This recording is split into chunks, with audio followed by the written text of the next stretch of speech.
Ankleshwar D Anandpura વિચાર મંચની પ્રથમ વિષય મંથન બેઠક યોજાઈ। અંકલેશ્વર જીઆરડીસીમાં આવેલ સંસ્કારદીપ વિદ્યાલય ખાતે સમાજ ઉપયોગી કાર્યોને આગળ ધપાવવાના હેતુથી રચાયેલી શ્રી ડી આનંદપુરા વિચાર મંચની પ્રથમ વિષય મંથન બેઠકનું આયોજન કરવામાં આવ્યું। ગુજરાતના ઔદ્યોગિક અને સામાજિક વિકાસના પ્રણેતા ડાહ્યાભાઈ આનંદપુરાના ઉચ્ચ વિચારો તથા સમાજ ઉપયોગી કાર્યોને આગળ ધપાવવાના હેતુથી રચાયેલા ડી આનંદપુરા વિચાર મંચની પ્રથમ વિષય મંથન બેઠકનું આયોજન કરવામાં આવ્યું હતું।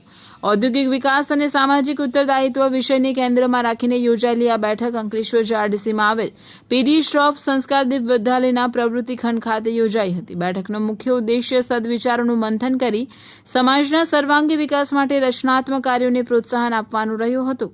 આ પ્રસંગે ઔદ્યોગિક ક્ષેત્રના વિકાસ સાથે સામાજિક ઉત્તરદાયિત્વ નિભાવવાની જરૂરિયાત અંગે વિચાર વિમર્શ કરવામાં આવ્યો હતો। શ્રી ડી આનંદપુરા વિચાર મંચ દ્વારા ભવિષ્યમાં પણ સમાજ હિત, સદવિચાર, શિક્ષણ, ઔદ્યોગિક વિકાસ અને માનવ કલ્યાણને લગતા વિવિધ વિષયો પર વિચાર મંથન તથા સમાજ ઉપયોગી પ્રવૃત્તિઓ હાથ ધરવાનો સંકલ્પ વ્યક્ત કરવામાં આવ્યો હતો।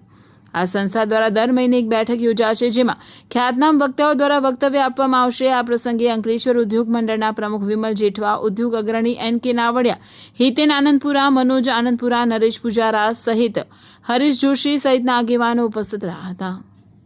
આ એસ્ટેટને ઔદ્યોગિક વિકાસની સાથે સામાજિક વિકાસને જે રીતે જોડ્યો છે એ કાર્યોને આગળ ધપાવવા એવા આશયથી કામ કરીએ, સૌ સાથે મળીએ અને સમાજને આ સમાજને સમૃદ્ધ બનાવવાના પ્રયત્નોમાં સૌ જોડાય અને નવી યુવા પેઢીને જૂની વાતોથી માર્ગદર્શન મળે એના ભાગરૂપે આજે એક ચિંતન સભાનું આયોજન થયું અને એવું નક્કી કરવામાં આવ્યું છે દર મહિને એકવાર આ સભા મળશે।